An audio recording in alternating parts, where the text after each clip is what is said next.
If I was doing this with a class and we were face to face, I would put this on chart paper, on a whiteboard. You can go way back and put it on an overhead, maybe the Promethean board or Smartboard. If you're working online, you can do this on a slide. A lot of different ways to make it happen, as long as you can write on it, annotate it, draw on it, it will work.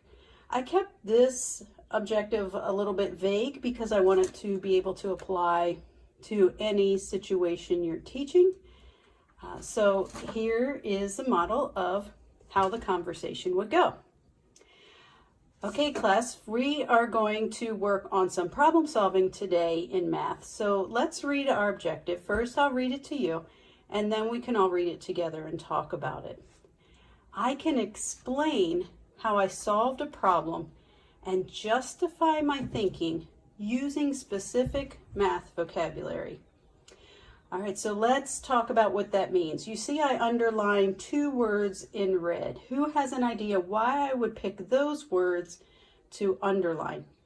And hopefully, if we have done enough work on our thinking verbs and our language functions, then students would know that those are two of our thinking verbs. That tells us exactly what we're going to do with our thinking. And I would be super excited. And then I can say, you're exactly right. So whether I use the paper icons or the magnets or however it works, I'm like, remember, here's our explain, right? So what does explain mean? Get their response. Explain means to tell or write about. So I can tell or write about how I solved a problem. A problem. So when we're talking about a problem here, what kind of problem are we talking about? Like, I wanted to buy an ice cream, but I didn't have enough money. What kind of problem are we talking about? And hopefully they will be able to say, if they're younger, a math problem. You might have addition, subtraction. If they're older, you can talk about what kinds of problems are we working on, quadratic equations or whatever it is that you happen to be working on. This is where you refocus, generate that background knowledge, activate their thinking, get them remembering what they know about the topic. Okay? And you can bring up some of the vocabulary. You may add some specific vocabulary there.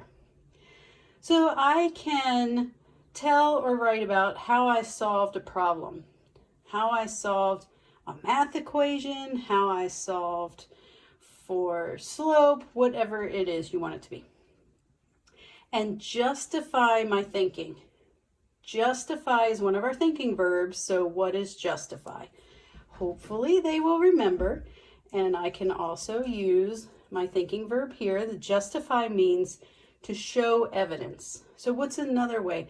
I will show evidence about my thinking. I will justify my thinking. I will, hopefully they will say prove, right? I will prove my thinking, right? I will show you what I'm thinking. All of this restating kind of goes back to those math talk moves. What are a lot of different ways to say the same thing because one of them is going to stick. Then I always go back to the beginning after each part because repetition is key. This is when we're cementing the vocabulary, we're building that academic language, we're getting the background knowledge going. Super important. All right, back to the top. I can explain how I solved a problem and justify my thinking. I can tell or write about how I solved a problem and prove my thinking, right? Using specific math vocabulary. So we can use a lot of different vocabulary. We have a lot of choices when it comes to what words we choose.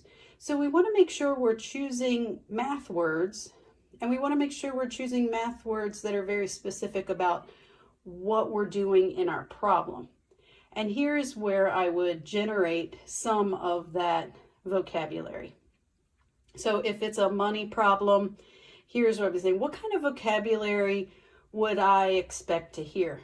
dollar, cents, addition, subtraction, solution, total. If we're doing some division, maybe quotient, or with multiplication, product, or it might be saying solving for X, whatever it is. And I'm going to jot that all down here. Like, oh, here's all the vocabulary. These are great ideas. These are words we'll probably hear when we're justifying and explaining how we solved our problem. Now, we use all those words when we explain. What's some vocabulary we might use to justify? So when we justify, you can say, I know that my solution is correct because, and maybe we put a few of those on here, but all of that language, so they start thinking about, okay, I know where we're going, and I have an idea of how we're going to talk about it. I hope that helps.